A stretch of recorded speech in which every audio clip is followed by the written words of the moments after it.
आणि कोकणात आता जाऊया छत्रपती संभाजीनगरमध्ये। छत्रपती संभाजीनगरमध्ये संस्थान गणपती समोर होलिका दहन केलं जातं आणि त्याचा उत्साह सध्या तिथेही जोरदार आहे। छत्रपती संभाजीनगरमध्ये माझे सहकारी विजय चिडे आपल्या सोबत आहेत, त्यांच्याकडे जाऊयात हा सगळा उत्साह जाणून घेण्यासाठी। विजय, नक्कीच कविताजी, जर पाहिलं छत्रपती संभाजीनगरच्या संस्थान गणपती समोर देखील सार्वजनिक होळी दहन जे आहे ते केलं जातं। नुकतेच जर पाहिलं तर या ठिकाणी जे आहे ते सर्व पक्षांचे नेते उपस्थित होते। महापौर जे आहेत समीर राजूरकर हे देखील या ठिकाणी या होळी दहनासाठी होते। त्याचबरोबर माजी विरोधी पक्षनेते अंबादास दानवे, चंद्रकांत खैरे, आमदार प्रदीप जयस्वाल यांनी देखील या ठिकाणी उपस्थित लावल्याची पाहायला मिळाली होती।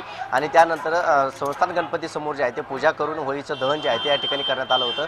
त्याचबरोबर छत्रपती संभाजीनगरच्या शहरासह ग्रामीण भागामध्ये देखील मोठ्या उत्साहामध्ये जे आहे ते होळी दहन जे आहे ते केली जाते आणि सुरुवातीला जे आहे ते गौऱ्यापासून होळी पेटवली जाते। मात्र त्यानंतर या ठिकाणी जे आहे ते पुरणपोळीचा निवेद ठेवला जातो आणि अनेक ठिकाणी नारळ फोडून देखील होळीला जे आहे ती सुरुवात केली जाते। त्याचबरोबर अनेक भागांमध्ये महिलांनी देखील होळी जी आहे ती साजरी केल्याची आपल्याला पाहायला मिळाली होती।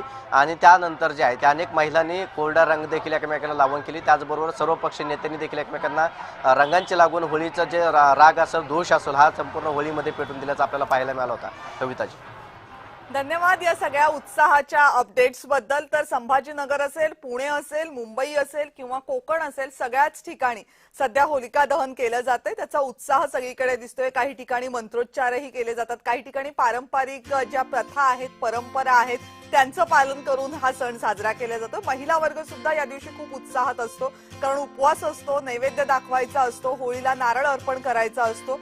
वेगवेगळ्या गावात, वेगवेगळ्या प्रांतामध्ये परंपरा वेगवेगळ्या असतात, पण उत्साह तोच आहे। त्यामुळे महाराष्ट्रातल्या कुठल्याही कोपऱ्यामध्ये आता आपण गेलो तरी हाच उत्साह पाहायला मिळेल। कोकणाचा विशेषतः विचार केला तर गणेशोत्सवानंतर जर कोणता आणखीन महत्त्वाचा सण असेल तर तो हा शिमगोत्सवाचाच असतो आणि जवळपास 12 ते 15 दिवस कोकणामध्ये हा सण साजरा केला जातो। दररोज एक होळी पेटवली जाते आणि सगळ्यात मोठी जी होळी असते ती आजच्या दिवशी म्हणजे होलिकोत्सवाला पेटवली जाते आणि अवघा गाव जमा होतो। उत्साह खूप मोठा असतो, मुहूर्त पाळला जातो आणि संपूर्ण देशभरामध्ये, राज्यभरामध्ये वेगवेगळ्या नावांनी जरी हा सण साजरा केला जात असला तरी या सणामागची भावना आणि उत्साह हा मात्र सारखाच असतो।